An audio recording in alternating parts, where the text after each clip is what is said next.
Hi and welcome to the Cult TV Sofa. These are my brief thoughts about Season 2 of Babylon 5. Also, don't forget you could have seen this and full reaction videos for all the shows I cover, including Cobra Kai, 1 week earlier on my Patreon channel. Check out the link in the description below. So, I quite liked Commander Sinclair. So when we got a new captain in charge of the station, I was obviously nervous about whether I liked him and how he would affect the story.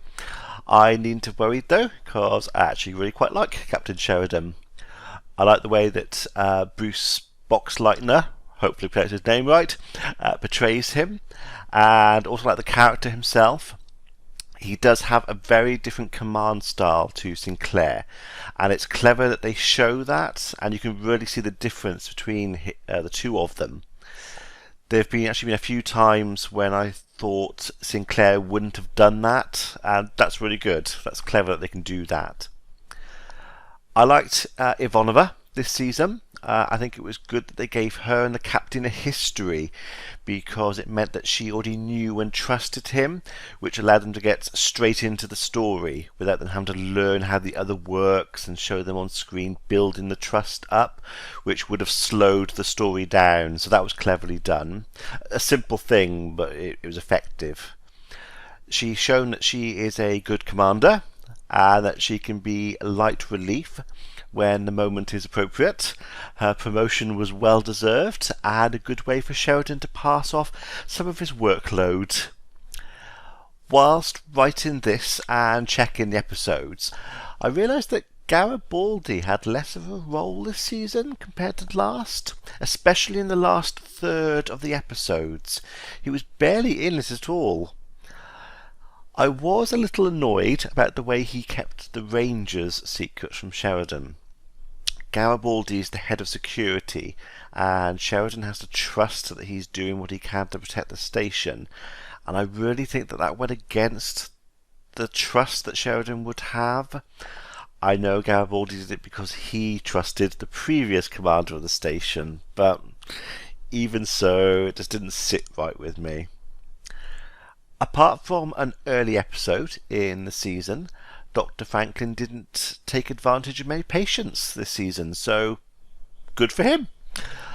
I was thinking the other day that he's quite an unrealistic character. He's a doctor of a major facility and he has drug dependency issues, must have a string of sexual harassment lawsuits following around, and he makes questionable decisions based on what he wants to do and not what his patients want. And then I realised, nope, you hear about this kind of thing on the news all the time. Sometimes truth is stranger than fiction. How on earth did he have the time to run an underground railroad to get the telepaths off Earth? If I were Sheridan, I would be looking at his workload in Med Bay. He obviously has way too much time on his hands and he's not busy enough. Delen had a couple of episodes focused on her, but she was another character that I felt didn't have as much screen time as last season.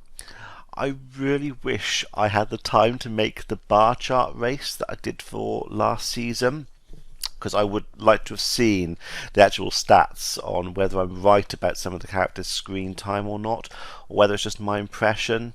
It can be a bit difficult sometimes with like an ensemble cast to work out who's on screen the most. But I really feel that Sheridan has been the main focus of this season, which does make sense. They had to kind of get us up to speed with him and like him as a character, because it was all built up in season 1 for Sinclair. They had to kind of rush it through a bit for Sheridan so they could progress with the story. So it does make sense, but I just feel that a few of the characters had less screen time because of that.